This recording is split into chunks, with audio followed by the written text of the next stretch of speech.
గ్రంథంలో నుంచి సామెతలు 31వ అధ్యాయము 26వ వచనం నుంచి చదువుకుందాం.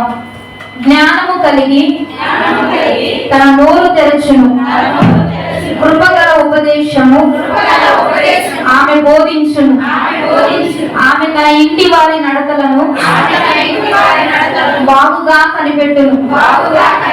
పని చేయకుండా ఆమె భోజనము చేయదు.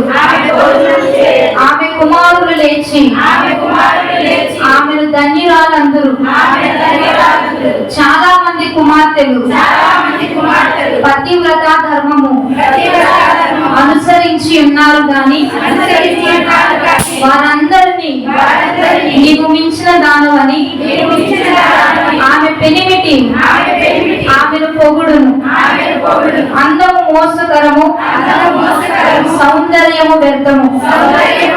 యెహోవా యందు భయభక్తులు కలిగిన స్త్రీ కొనియాడబడును.